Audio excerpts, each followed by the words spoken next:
কি দুনিয়া আসলো। মানুষ এখন মসজিদের ভেতরেও নিরাপদ না। জানা গেছে শেরপুরে মসজিদের ভেতরে ইমাম সাহেবকে কুপিয়েছে 3 যুবক। জানা গেছে নালিতাবাড়ির বায়তুল নূর জামে মসজিদে প্রবেশ করে ইমাম সহ মুসল্লিদের ওপর হামলার ঘটনা ঘটেছে। এই ঘটনায় 3 যুবকের বিরুদ্ধে থানায় অভিযোগ করা হয়েছে। মসজিদ কমিটির সভাপতি আশরাফ আলী এই ঘটনায় নালিতাবাড়ি থানায় অভিযোগ করেন।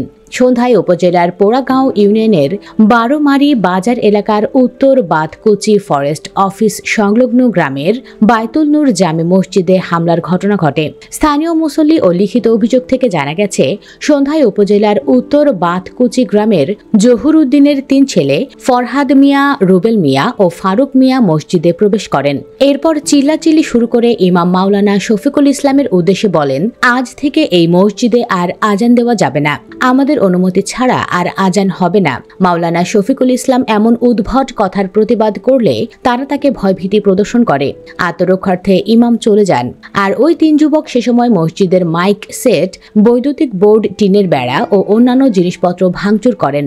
এমন পরিস্থিতি দেখে মুসল্লি হাবিবুর রহমান ও কাজল মিয়া হামলাকারীদের বাধা দিতে যান। তখন তাদেরকেও মারধর করে যুবকরা। পরে খবর পেয়ে স্থানীয় বাসিন্দারা মসজিদে এলে হামলাকারীরা পালিয়ে যায়। পরে আহতদের উদ্ধার করে নালিতাবাড়ি উপজেলা স্বাস্থ্য কমপ্লেক্সে ভর্তি করা হয়।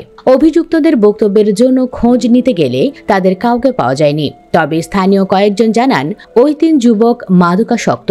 তারা নানানভাবে আইন শৃঙ্খলার অবনতি ঘটাচ্ছে। এ বিষয়ে মসজিদ কমিটির সভাপতি মোহাম্মদ আশরাফ আলী বলেন, এই ঘটনার খবর পেয়ে আমরা ঘটনাস্থলে গিয়ে পরিস্থিতি নিয়ন্ত্রণে আনি এবং এ নিয়ে থানায় একটি লিখিত অভিযোগ দায়ের করেছি। আমরা এই ঘটনার সুষ্ঠু বিচার চাই। শেরপুর জেলা ইমাম মুয়াজ্জিন ঐক্য পরিষদের সভাপতি মাওলানা সাখাওয়াত হোসেন সোহাগ বলেন, মসজিদে ঢুকে ইমাম ও মুসল্লিদের ওপর হামলার ঘটনায় জড়িতদের কঠোরভাবে বিচারের আওতায় আনতে হবে। নালিতাবাড়ি থানার ওসি মোহাম্মদ সোহেল রানা বলেন, মসজিদে ঢুকে হামলা ও ভাঙচুরের ঘটনায় একটি লিখিত অভিযোগ পেয়েছি।